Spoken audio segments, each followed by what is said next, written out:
Good morning students, कैसे हो आप सब लोग। उम्मीद करते हैं लॉकडाउन का बहुत अच्छे से पालन कर रहे हैं आप सब। तो आज हम स्टार्ट करने वाले हैं क्लास 6 के लिए इंग्लिश ग्रामर का चैप्टर है जेंडर, जिसको हिंदी में हम लिंग भी कहते हैं।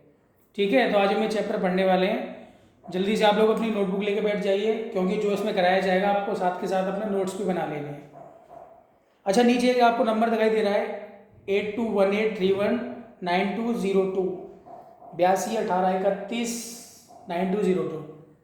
आपको करना क्या है, आपका जो भी होमवर्क है, आप जो भी कार्य करेंगे अपनी नोटबुक में, उस होमवर्क को आपको फ़ोटो क्लिक करके और इस नंबर पर व्हाट्सअप कर देना है, ताकि आपका वर्क चेक हो सके और पता भी चले कि आप साथ के साथ कार्य कर रहे हैं कि नहीं कर रहे हैं।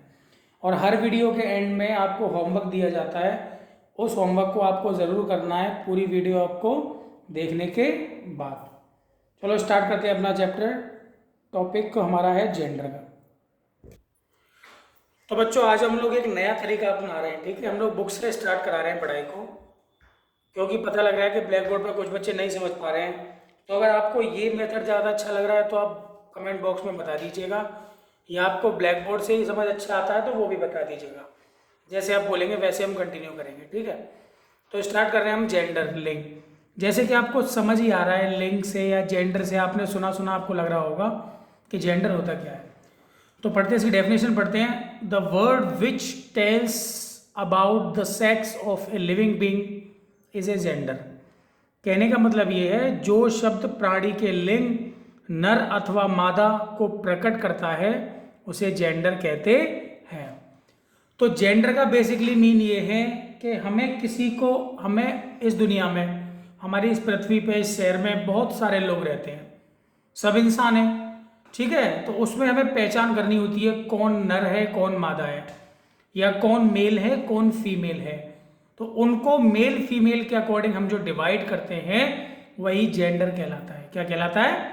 जेंडर कहलाता है। तो आपका देखिए पहला क्वेश्चन तो यहीं से बन जाता है, डिफाइन जेंडर। जेंडर से आप क्या समझते हैं? तो आप यहाँ से लिख सकते हैं, the word which tells us about the sex of a living being is a gender. अर्थात जो शब्द प्राणी के लिंग में नर अथवा मादा को प्रकट करता है वह जेंडर कहलाता है। देखिए कुछ एग्जाम्पल दे रखे नीचे, जैसे बॉय एंड गर्ल। तो बॉय एंड गर्ल से आपको ये पता चल रहा है बॉय कौन होता है, नर होता है। या हम बोल सकते हैं बॉय किस में आता है, पुरुष जाति में आता है। ठीक है, और गर्ल किस में आती है? गर्ल कौन होते हैं बताओ? बिल्कुल, गर्ल मादा होती हैं, लड़कियां होती हैं ना। तो यही आपको आगे पता लगेगा, जैसे लॉयन और लॉयनेस, शेर और शेरनी। ठीक है, तो शेर क्या है, पुरुष वर्ग में आता है, और लॉयनेस शेरनी स्त्री वर्ग में आती है। ऐसे हीरो और हीरोइन, तो हीरो हमारा पुरुष जाति का बोध कराता है, हीरोइन हमें स्त्री जाति का बोध कराती है। जैसे किंग और क्वीन, अर्थात राजा और रानी। तो राजा हमें पुरुष जाति का बोध कराता है और रानी हमें स्त्री जाति का बोध कराती है। तो इन एग्जाम्पल से अब ये समझ पाए अभी तक कि जेंडर का मतलब ये होता है उनकी पुरुष व जाति के आधार पर उनको विभाजित करना, उनकी पहचान करना, इसको हम जेंडर कह सकते हैं। अब थोड़ा नीचे बढ़ते हैं काइंड्स ऑफ जेंडर की ओर। तो आप पहला क्वेश्चन कर लीजिएगा ध्यान से, जेंडर से आप क्या समझते हैं। अब हम काइंड्स ऑफ जेंडर की बात कर रहे हैं। तो काइंड्स ऑफ जेंडर में हमारे 4 टाइप्स दे रखे हैं। There are 4 types of gender, या we have divided gender into 4 parts. तो पहला बोल सकते हैं मैस्कुलिन जेंडर, इसको हम पुल्लिंग भी कहते हैं। देखिए फर्स्ट है हमारा मैस्कुलिन जेंडर, या इसको पुल्लिंग कहते हैं। सेकंड है हमारा फेमिनिन जेंडर, या इसको स्त्रीलिंग कहते हैं। थर्ड है हमारा कॉमन जेंडर, इसको उभयलिंग कहते हैं। और फोर्थ है हमारा न्यूटर जेंडर, इसको नपुंसक लिंग कहते हैं। Very good. तो एक बार इसको रिपीट करिए मेरे साथ, आप नोटबुक में साथ के साथ लिखते भी रहिए। ठीक है, क्योंकि आपको बुक्स वगैरह आपके पास नहीं है तो आपको ये प्रॉब्लम नहीं आनी चाहिए पढ़ाई से रिलेटेड कुछ भी। अगर कोई भी प्रॉब्लम आपको किसी प्रकार की आती है तो यू विल कॉल मी और टेक्स्ट मी। आप हमें कॉल कर सकते हैं, टेक्स्ट कर सकते हैं, अपनी प्रॉब्लम शेयर कर सकते हैं। तो हम दोबारा स्टार्ट करेंगे एक बार। 4 types of gender. First is known as masculine gender, और उसको हिंदी में पुल्लिंग कहते हैं। सेकेंड इज फेमिनिन जेंडर, इसे हिंदी में स्त्रीलिंग कहते हैं। And our third gender is common gender, इसे उभयलिंग कहते हैं। और फोर्थ इज न्यूटर जेंडर, इसे हम नपुंसकलिंग कहते हैं। Okay, let's start our first type of gender, that is masculine gender. So we have already known that masculine denotes, masculine होता है वो हमें डिनोट्स करता है पुरुष जाति के बारे में। हमें मैस्कुलिन किसके बारे में बताता है? मेल के बारे में बताता है। A noun that denotes a male is called masculine gender. तो हम कह सकते हैं नाउन, ऐसे नाउन जिनसे हमें पुरुष जाति का बोध हो, जिनसे हमें मेल के बारे में पता चले कि ये जो है वो मेल है, तो वो मैस्कुलिन जेंडर कहलाएंगे। सेकंड क्वेश्चन आपका यहां से बन जाता है, right different kinds of gender. Gender के कितने काइंड्स होते हैं वो आप लिखिए, ठीक है। तो ये आ जाएगा there are 4 types of gender, answer में ये आएगा। फर्स्ट आपका known as masculine gender, second feminine gender, third common gender and fourth is neutral gender. So now our first is masculine gender, इसकी हमने पढ़ ली। A noun that denotes a male is called a masculine gender. जो संज्ञा पुरुष जाति का बोध कराती है उसे हम मैस्कुलिन जेंडर कहते हैं। इसके कुछ एग्जांपल्स देखिए, बॉय, मैन, प्रिंस, कॉक, सन एटसेट्रा। कुछ एग्जांपल्स आप भी बता सकते हैं, आप बताइए और अपनी तरफ से कुछ बोलिए जिससे पुरुष जाति का बोध हो, उनको आप नोटबुक में लिखिएगा, ठीक है, और वो चेक कराइएगा फिर। अच्छा, हम नेक्स्ट अब चलते हैं सेकंड। अच्छा, पहला आपको समझ आ गया होगा मैस्कुलिन जेंडर से, जिनसे हमें पुरुष जाति का बोध होगा वो कैसे कहलाएंगे? मैस्कुलिन जेंडर कहलाएंगे। अब नेक्स्ट हम लोग आते हैं फेमिनिन जेंडर पे। तो फेमिनिन जेंडर होते हैं वो स्त्रीलिंग कहलाते हैं, और इनकी डेफिनेशन किस प्रकार है? अ noun that denotes a female is called feminine gender. Noun जिनसे हमें स्त्री जाति का बोध हो वो फेमिनिन जेंडर कहलाते हैं, ठीक है। इसको हिंदी में कैसे बोलेंगे? हिंदी में इसकी डेफिनेशन, जो संज्ञा स्त्री जाति का बोध कराती है उसे फेमिनिन जेंडर कहते हैं। Very good. A noun that denotes a female, मतलब फीमेल, फीमेल से आप जानते ही हैं, फीमेल मतलब स्त्री जाति।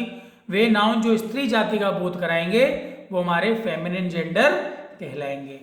अच्छा, इसमें कुछ एग्जांपल्स देखते हैं, जैसे गर्ल, वुमेन, प्रिंसेस, हैन, डॉटर, लॉयनेस, मेयर, बिच, ये कुछ एग्जांपल्स हैं। और भी होंगे, जितने भी स्त्री जाति का बोध कराएंगे ना वो सभी फेमिनिन जेंडर के पार्ट होंगे, ठीक है। तो आप इसको भी लिखिए और एग्जाम्पल कुछ लिखिएगा, फिर मुझे चेक कराइएगा। Okay, let's move on our third gender, that is common gender. तो कॉमन जेंडर की हम बात कर रहे हैं। आपको मैस्कुलिन फेमिनिन बहुत अच्छे से समझ आ गया होगा। ये कॉमन जेंडर और न्यूट्रल जेंडर, हमारे जो लास्ट 2 जेंडर बचते हैं, इनको थोड़ा ध्यान से समझिएगा, क्योंकि कुछ बच्चे अक्सर पहचानने में मिस्टेक कर देते हैं कि कौन सा कॉमन जेंडर का पार्ट है, कौन सा न्यूट्रल जेंडर का पार्ट है।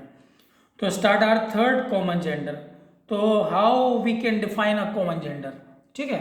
तो हम कॉमन जेंडर को कैसे डिफाइन कर सकते हैं? सो लेट्स रीड दैट, आपको जो दिया हुआ है definition, you have to read first. A noun that does not denote a definite sex. ये क्या होगा? ऐसी संज्ञा जो किसी निश्चित जेंडर का बोध नहीं कराती है। फिर देखिए, इसमें नहीं कराती है, अ noun that does not denote, ये लाइन, ये वर्ड आपके लिए बहुत इंपॉर्टेंट है, does not denote a definite sex is called common gender. इसका मतलब ये हुआ कि किसी एक स्पेशल जाति को हम इसमें नहीं बात करेंगे, कि पुरुष की बात कर रहे थे ऊपर, फिर स्त्री की बात कर रहे थे मैस्कुलिन फेमिनिन में, लेकिन कॉमन जेंडर में कॉमन बात करेंगे। कॉमन तो आप जानते ही हो, कॉमन मतलब सब में एक समान, कॉमन को हम बोल सकते हैं एक समान। किसी एक समान विशेष जाति के लिए एक शब्द का प्रयोग होता है। अच्छा, अब नीचे एग्जाम्पल से आपको क्लियर हो जाएगा। चाइल्ड, अब चाइल्ड मतलब बच्चे। अब बच्चा कुछ भी हो सकता है ना, बच्चा लड़का भी हो सकता है, बच्चे लड़कियां भी हो सकते हैं। तो हमने चाइल्ड उनको एक कॉमन नाम दे दिया है, तो ये हमारा कॉमन जेंडर कहलाएगा। जैसे क्लर्क, हम किसी ऑफिस में जाते हैं, स्कूल्स में जाते हैं, हमारे स्कूल में जो क्लर्क होते हैं वो फीमेल भी हो सकते हैं, मेल भी हो सकते हैं, इट डजेंट मैटर, ठीक है। तो ये कॉमन जेंडर का पार्ट है। ओनर, किसी चीज का ओनर से आप जानते हो, ओनर होता है मालिक, जिसका मालिकाना हक हो। तो ओनर अगर किसी मकान का ओनर, किसी फैक्ट्री का ओनर, किसी व्हीकल का owner, it should be female और मेल, वो कुछ भी हो सकता है। ओनर हमारा मेल भी हो सकता है और फीमेल भी हो सकती है, इट डजेंट मैटर इसमें। तो ये किस में आ जाएगा? कॉमन जेंडर में आ जाएगा। हमारी फीमेल हो चाहे मेल हो, उसको कॉमन नाम दे दिया ओनर। अब मैं किसी का रेंट पर रह रहा हूँ, ठीक है, और मेरा फ्रेंड मुझसे बात कर रहा है, तो मुझे वहाँ बताने की ज़रूरत, ऐसे बोलने की ज़रूरत नहीं है कि मेरी मालकिन आई थी या मालिक आया था। सीधा बोलिए ना, हाँ मेरा ओनर हर महीने आता है और वो पेमेंट मुझसे मेरा किराया लेके जाता है। तो owner denotes male female both. ठीक है, अब नेक्स्ट बात करते हैं पीपल की। पीपल मतलब इंसान की बात हो रही है यहाँ, तो पीपल दोनों के लिए आता है। फ्रेंड, अब फ्रेंड की बात हम करें तो फ्रेंड हमारे दोस्त होते हैं, वो लड़के भी हो सकते हैं लड़कियां भी हो सकती हैं, डजेंट मैटर। तो फ्रेंड क्या हो गया, कॉमन जेंडर का आ गया। तो ऐसे जितने जेंडर आएंगे, ऐसे ऐसे वर्ड्स जो आएंगे जो कॉमनली दोनों जाति के लिए यूज हो रहे होंगे, वो हमारे कॉमन जेंडर का पार्ट होगा। ठीक है, तो यहां से हमारा थर्ड डेफिनेशन हो जाती है कॉमन जेंडर।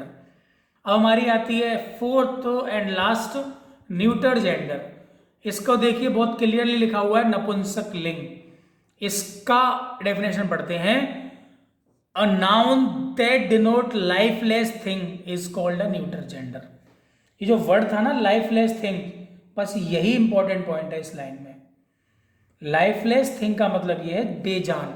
लाइफलेस क्या होता है, जिसकी कोई जान ही ना हो, जिसकी कोई लाइफ ही ना हो, जिसकी, वो लाइफलेस कहलाती है। तो ऐसे नाउन जो लाइफलेस वस्तुओं को डिनोट करते हैं वो न्यूटर जेंडर कहलाते हैं। फॉर एग्जाम्पल, जो संज्ञा निर्जीव वस्तुओं का बोध कराती है, आ गई ना बात वही।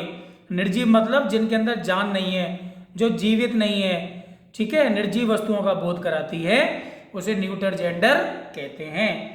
For example, lamp, table, chair, pen, bag, pencil, sharpener, XYZ। अब बहुत सारे एग्जाम्पल ले लीजिए, कुछ भी ले लीजिए, बस वो कैसे होने चाहिए, कैसे होने चाहिए बताइए, निर्जीव होने चाहिए, लाइफलेस होने चाहिए, ठीक है, बेजान प्राणी होने चाहिए, बेजान वस्तुएं होनी चाहिए। एक्चुअली प्राणी नहीं आएगा, या वस्तुएं आएगा। तो इसमें जितने भी वस्तुएं आएंगी, सारी थिंग्स आएंगी, वो सब किस में आएंगी, न्यूटर जेंडर में आएंगी। ठीक है, तो ये आपके 4 पार्ट्स थे जेंडर के। अभी आप इनको क्लियर कीजिए। हम लोग फिर एक बार स्टार्टिंग से रिकैप कर लेते हैं। तो हमने सबसे पहले पढ़ा था किसके बारे में, जेंडर के बारे में। तो जेंडर क्या होता है, जो लिंग व मादा को प्रकट करता है, उनकी स्थिति को वो जेंडर कहलाता है। एग्जाम्पल हमने पढ़े थे। हाँ, तो ये 6th क्लास के लिए होमवर्क है, आप लोग नोट कर लेना। ठीक है, नोटबुक में आपको क्वेश्चंस करने हैं, और अगर इनके आंसर हो जाते हैं तो हमारे स्कूल के बच्चे में हमारे नंबर पर व्हाट्सअप करके आप ये आंसर चेक करा सकते हैं। तो पहला क्वेश्चन आपका defined gender, second masculine gender, third feminine gender, fourth neutral gender, fifth common gender. और ये सारे आंसर्स आपको एग्जाम्पल के साथ लिखने हैं। आपको आंसर लिखना है वीडियो में से देख के, उसके बाद आपको क्या करना है, इसके एग्जाम्पल भी देने हैं। ठीक है, तब तक के लिए बाय, टेक केयर, और अपना ध्यान रखिए सब लोग। मिलते हैं अगली वीडियो के साथ।